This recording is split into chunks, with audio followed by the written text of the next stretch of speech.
Alex. I am Shahida and I'm glad to welcome you back to our T Club. Today we will be talking about how to work with students in small tasks like unscrambling words or gap exercises. For this demo lesson, we will be using the National Course Book for 3rd grade. Unit 3, Lesson 2, pages 53, 54 and 55. As you watch my lesson, please think about why developing these skills with young learners is important. Hello everyone, how are you today? I hope you are all fine. Let's play a memory game. Look at these pictures please and tell me who you see there. Can you name these people? Yes, right. Grandfather, grandmother, father, mother, brother, sister, and baby. Now look at the pictures carefully and remember them. You have 15 seconds for that. Okay, all right. Now close your eyes, please.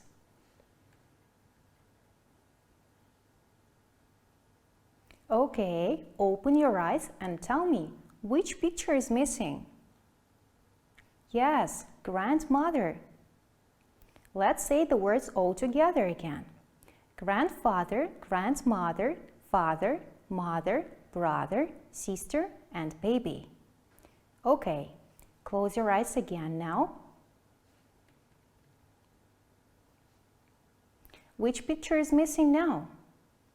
Yes, father. Let's start from the beginning. Grandfather, grandmother, father, mother, brother, sister, baby. Okay, close your eyes. I'm going to take out one more picture. Okay, open your eyes. Who is missing? Yes, sister. Do you still remember all the words? Let's check that. Say the words again. Grandfather, grandmother, father, mother, brother, sister, and baby. Okay, close your eyes. Which picture is missing? You can open your eyes and see. Yes, grandfather. Okay, who can say the words again? Yes, grandfather, grandmother, father, mother, brother, sister, and baby. Okay, close your eyes one more time. Okay, let me take one more picture. Okay, open your eyes. Can you say the words all together again? Yes, grandfather, grandmother, father, mother, brother, sister, and baby. Right. Okay, quickly close your eyes. Open your eyes. Let's start from the beginning. Grandfather, grandmother, father, mother, brother, sister, baby. Okay, close your eyes for the last time now. Okay, open your eyes. Let's say the words from the very beginning all together. Do you still remember them? Let's check that. Grandfather, grandmother, father, mother, brother, sister, and baby. Have you finished? Okay, now you work with your friend and say the words again. You speak and your friend listens to you. Okay, all right. Have you finished? Yes, now your friend says the words and you listen to them. Okay, very well. Who wants to demonstrate? Great, thank you very much. Okay, now open your books on the page 53 and look at this picture, please. How many people do you see? Yes, right, 7. Look at number 1. Who is it? Yes, it's grandfather. So, number 1 is grandfather. Now, look at the pictures, work with your friend, and say the sentences one by one. For example, number 1 is grandfather. Number 2 is, do you still remember? Yes, number 2 is grandmother. Okay, now you work in pairs with your friends. Do you have the same answers? Okay, let's check the answers all together. So, number 1 is grandfather. Number 2 is grandmother. Number 3 is, let's look at the picture. Yes, number 3 is father. Number 4 is mother. Number 5 is brother. Number 6 is sister. And number 7 is baby. Great, thank you. Okay, look at this word, please. What's the problem with it? Let's unscramble this word. All the letters are in incorrect places. Can you help me? What is the word? Yes, it's family. How do you spell it? F-A-M-I-L-Y.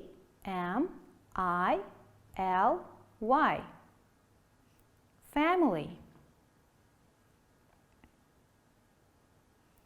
Great, thank you. Now look at the exercise number 2 in your books. Look at A. What word is it? Can you help me unscramble it? Yes, it's mother. How do you spell it? M-O-T-H-E-R. Let's check that. Yes, right. Now you work individually. Please open your copybooks and unscramble these words. Ready? Great. Talk to your friend now and check the answers. Is everything the same? Great. Time to check the answers all together. Look at this word. What is it? Brother. How do you spell it? B-R-O-T-H-E-R. Great. The next word. What is it? Father. Right. How do you spell it? F-A-T-H-E-R. Okay. What is this word? Okay, parents. Right. Spell it, please. P-A-R-E-N-T-S.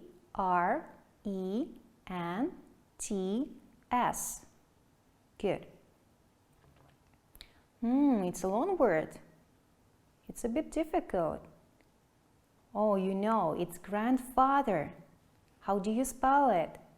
G-R-A-N-D-F-A-T-H-E-R. Good.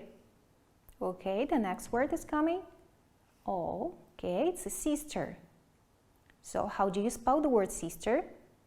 S-I-S-T-E-R.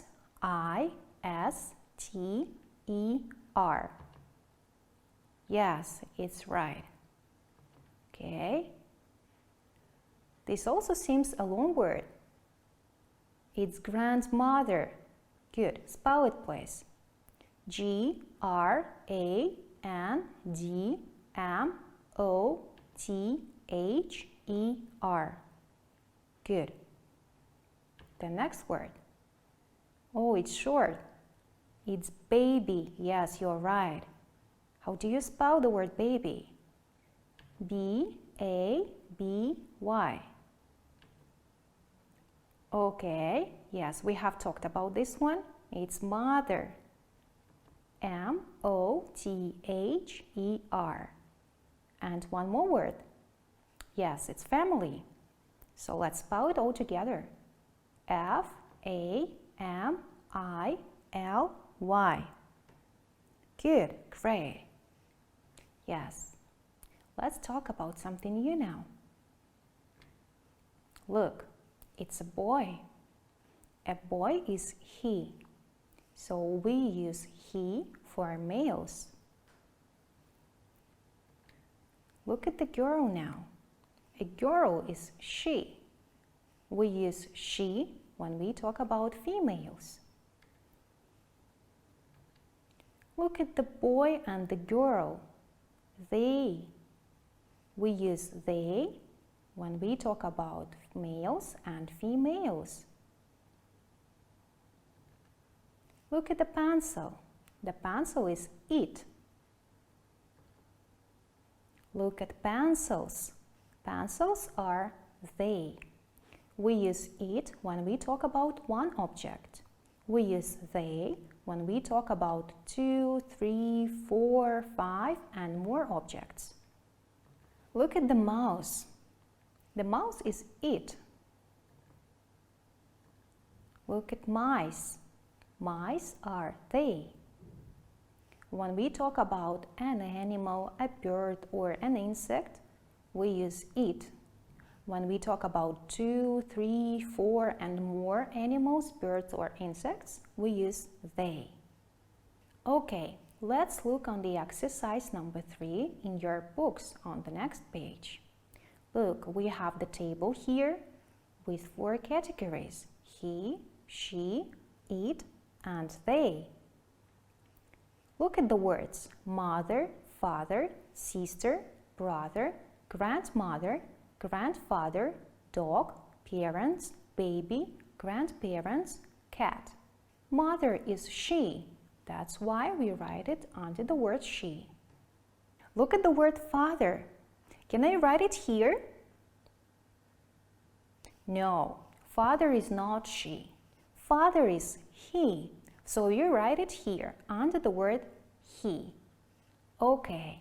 Now you open your copybooks and write correct pronouns he, she, it or they for every picture.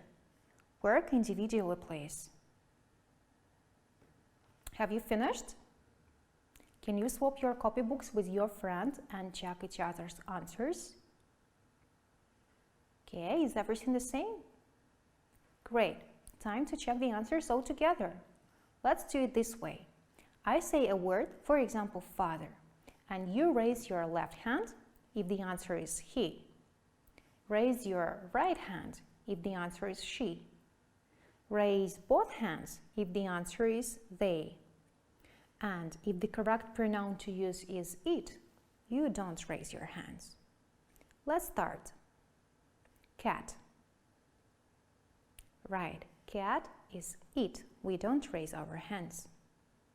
Brother. Right, brother is he. Mother. Mother is she. Grandparents. Grandparents are your grandmother and grandfather. That's why we raise both hands, because we talk about two people. Baby. Be careful. In English, baby is it. Sister. Yes, sister is she. Mother. Mother is also she. Grandfather. Grandfather is he. Grandmother.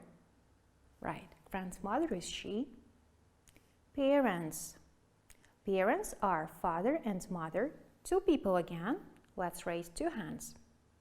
And the last word is dog. Dog is an animal. We don't raise our hands because the correct pronoun is it.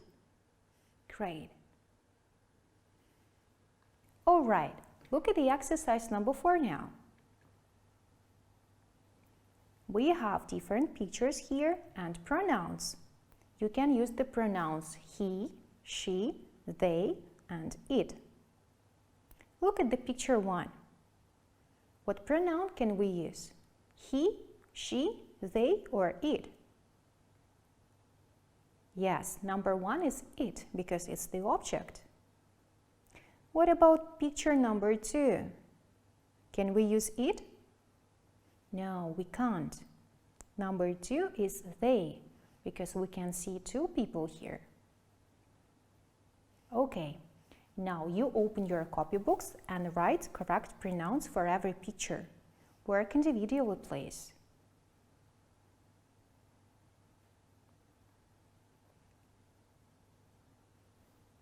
Have you finished? Can you swap the copybooks with your friend now and check the answers, please?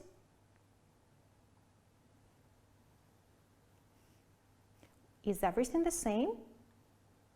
Let's check the answers all together now. Okay, number 1 is it. Number 2 is they. Number 3 is a girl, and the girl is she. Number 4, it's a cake. A cake is it. Number 5, right, he. Number 6, yes, it.